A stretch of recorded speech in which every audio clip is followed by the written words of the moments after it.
The stage was set for a play about a massive war, where world-renowned strong ones continued this war, harboring their own beliefs and ambition. The story began with a red-haired man named Toki who picked up a blade. This was the stage play for Tokyo Blade. A man had watched the bloody death of his beloved princess Saya, but this was all a work of fiction. Something that both Aqua Hoshino and his girlfriend, Akane Kurokawa, had been studying up on the first day of rehearsal. As the director called the two to their 10-minute break, they were watched by Kana Arima, a longtime actor and member of B Kamachi idol group. We turned to Ruby Hoshino, Aqua's sister. Visiting her mother's grave, she recounted some of last season. It had been 4 months since she started her idol group, B Kamachi, and had performed her first performance. Since then, they've had several small concerts and regularly uploaded live streams and videos to gradually gain more fans. Her brother said he didn't want to be an actor, but he kept taking gig after gig.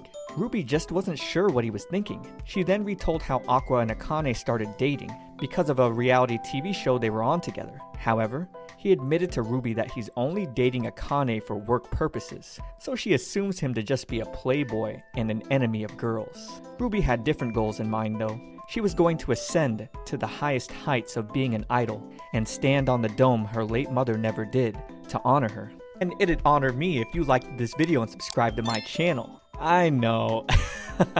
Maybe it was bad timing to ask. However, I wanted to let you know I'll be doing my first live stream to count down reaching 100,000 subscribers, where we can talk and I'll play a game that you, the viewer, can vote on. So hit that subscribe and follow me live. Aqua was on a completely different mission, however, studying Tokyo Blade, a popular manga with a circulation of over 50 million copies. It narrates the conflicts among different powers spread across Japan, including friendships and romances that deepen gradually. Kana's character is a member of the Shinjuku cluster, which the protagonists belong to, while he and Akane are members of the Shibuya cluster, the protagonist's opposing force. While studying his script, Akane comes up to ask if he's disappointed he doesn't have more scenes with Kana, since they seem to be close enough to have come together for the meet and greet. Aqua replies it's just the opposite, however. He feels when it comes to acting, Kana has a frightening passion, so with them having less scenes together, he's relieved as her chances of nagging him have decreased. Akane is happy though. Being in a place full of actors, she could talk about acting forever. But that's not what Aqua's here for at all.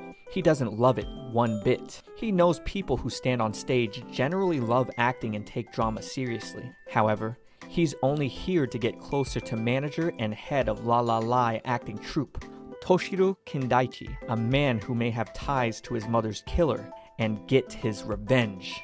With break over, everyone began rehearsing their roles again, and the producer, Sumaki Raida, was happy to see there were no bad actors this round. He felt Kana had rich performance experience, and even though this was Aqua's first time on stage, he appeared keen and acted well. Then, when Taiki Himekawa takes his role, it's like a protagonist is truly standing before them. Kana gets excited and the two play their passionate sword duel scene that evokes a splash of color. It's as if everyone could see the scene from Tokyo Blade Incarnated. Seeing Kana's performance, Akane's heart was beating because she didn't think Kana would be so good. She began taking note of what she saw. Was it that Kana had confidence or determination? Was this inspiration from her idol career? A true actor would do whatever it takes to compete at that level. Day 3 of rehearsal, Akane details that every stage play has about a month of rehearsal and takes 6 to 7 hours a day of practice from noon to evening. A lot of the other actors have busy lives as well, so it's actually rare to gather everyone, especially the lead actors who are often too busy to even attend rehearsal, so it's a common practice to hire stand-ins. By the 3rd day, small groups had already gradually formed on site.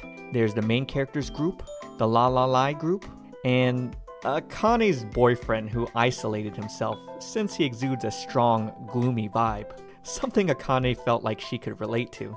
Walking over, she noticed Aqua was looking at Kana, and when he admitted he was, she quickly got jealous. However, he was just observing how Kana would cooperate to the level of those around her when acting. In the past, she always lost her job for showing too much of herself, so he could tell this must be her new strategy to survive in the industry. So far, she's only come across ordinary actors. Hence, she could only deliver ordinary performances. But now working with La La Lai's lead actor Taiki, she can act to his level. He then told Akane if she doesn't push herself, she'll completely lose to Kana, making her both frustrated and pouty. He's right, but I don't know if he should have said it like that. She tried turning it right back at him, but he never intended to win in the first place. He didn't believe he could defeat someone with talent anyways. As Akane delivered her line, the manager told her to be more assertive, and when she delivered exactly what he wanted, she felt a little empty inside. She knew she hadn't been doing well during rehearsal initially, citing the script to be a major factor. Her character, Princess Saya, doesn't get a lot of scenes in the original manga. Her role was originally introduced as Toki's fiancée, but her subplot made another character more likely to get with Toki. Thus, Saya would end up being called the defeated leading lady, a poor role whose engagement is often forgotten in the latest development of the original work. The male audience seemed to prefer girls who were more cheerful and expressive, like the new girl Toki would fall for. Princess Saya didn't get many scenes, meaning there are few materials to analyze her personality, so Akane had to use her imagination to fill in the blanks and create an image of the character in her mind. However, her interpretation of the character and the script's interpretation were at odds with each other, because the script wants her to have a strong personality.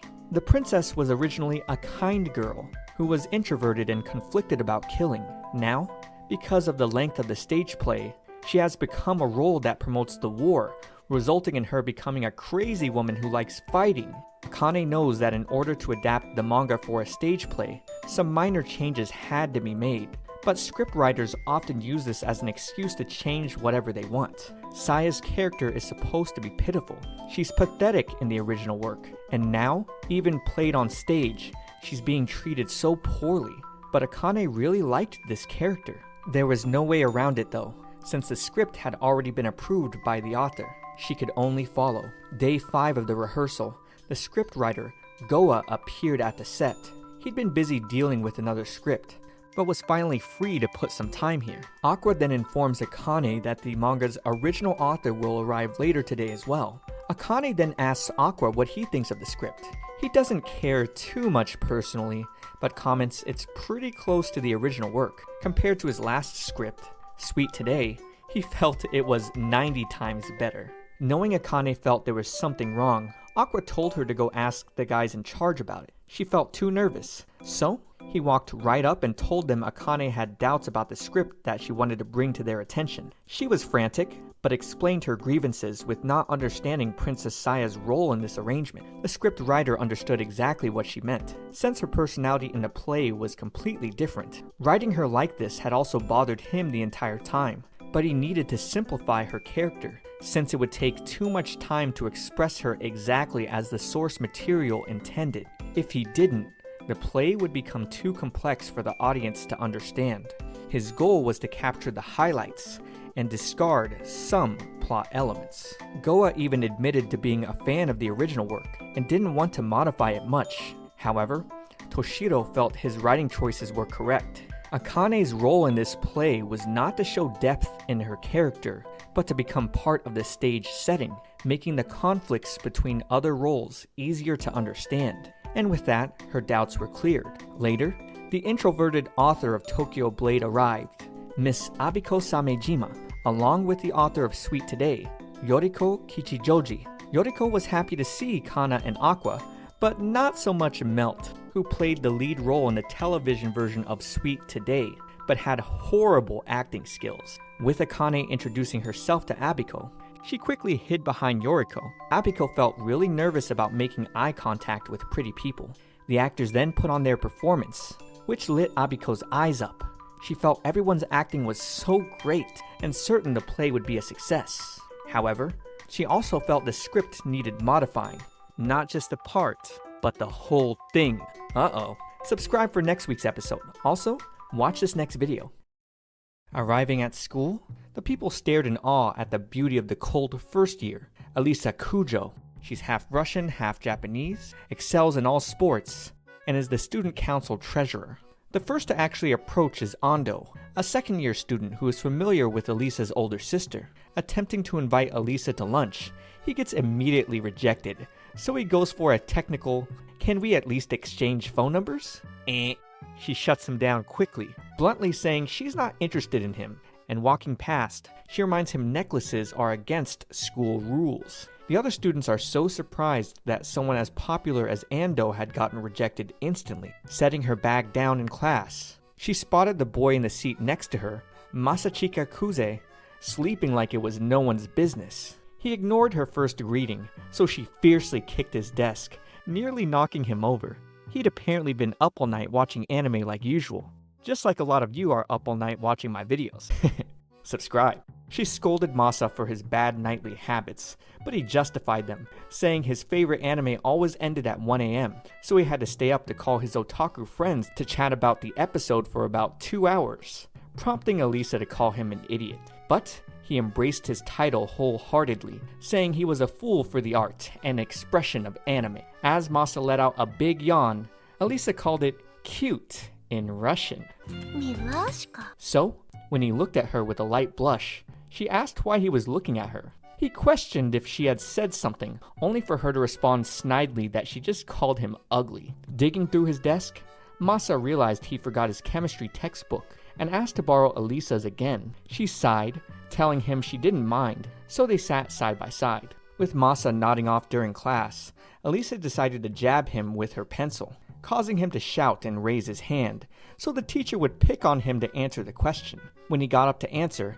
Alisa pointed at the answer in the textbook, which was actually wrong. So when she was next called giving the right answer, Masa got scolded, being told to pay more attention in class. Masa then got pissed at Alisa, and she gave a sly smirk. However, calling him cute in Russian again, he blushed, which quickly turned to shock with her saying she actually called him an idiot. Masa was certainly confused. When he was in elementary school, he used to play with a Russian girl who lived near his grandpa's place, and learned Russian himself over time. Even now, he can still understand most of the Russian language. He just never expected to meet a Russian beauty who sits next to him in class that only uses Russian to hide her feelings. If he were to tell her he understood everything now, she'd probably faint from embarrassment. So, he couldn't bring himself to say it. Seeing Masa whip out his phone, Alisa reminds him phones are only permitted for use during emergencies and educational purposes. However, Masa claims to not have broken any rules, since this is an emergency.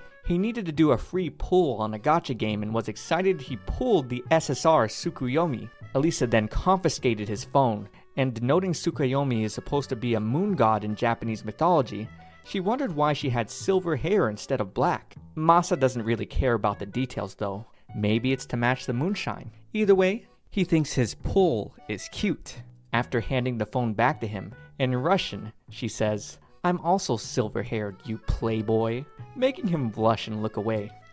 We move to lunch, where everyone is staring at the beauty of the student council members Alisa, her older sister Maria, the student council secretary, and Yuki Suo, the student council public relations. Masa's bros are pissed because he's friends with Princess Alya, a nickname that Masa is allowed to call her. However, he thinks of himself as nothing special, just someone who probably annoys Alya all the time. Looking for a seat, Yuki locks eyes with Masa and gets a seat at his table. With the two being friendly towards each other, Alya gets pouty, asking if they're close. Turns out, they're childhood friends who've been going to the same school since kindergarten. With all the friendly talk, Masa's friends take their leave because they're intimidated by the pretty girls. Yuki then decides to inch closer to Masa, making Alya's jaw drop. Yuki is still insisting Masa join the student council, but he rejects her, as he still has no intention of joining.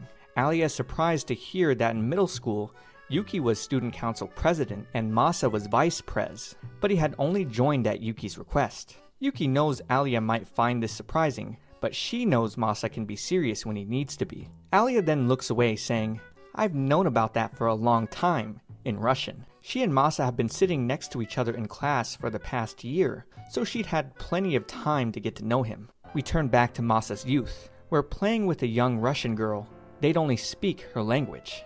The two had stared at the beautiful sunset together often, and knowing they'd see each other tomorrow, she had given him a kiss. He woke up, still feeling it. He studied Russian because he wanted to talk to her so badly, but now, He doesn't even remember her name. He arrived to class early because it was his turn to clean the classroom, and Alya was somewhat surprised to see him so productive. He then noticed one of her socks was dirty, and she explained she got splashed by a truck unfortunately.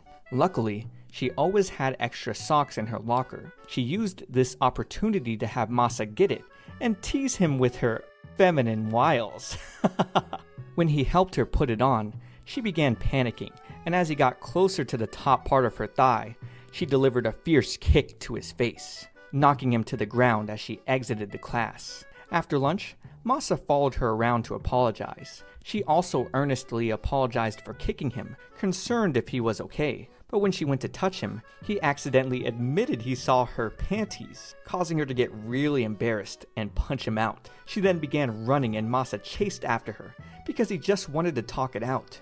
With her hopping over the walkway, Masa was really surprised to see her athletic talent. 10 minutes later, they were huffing out of breath, and with the two apologizing to each other, he offered a can of red bean soup as an apology, knowing she liked it. After taking a sip, in Russian, she sweetly asked if he wanted some too, blowing his mind that she'd offer an indirect kiss all of a sudden. He still refused to admit he understood, so asking what she said, she replied, "I said after exercising you should drink something sweet." She then giggled, saying he understood nothing in Russian, but little did she know. What a sweet pair. If you want more, subscribe to my channel and let me know in the comments.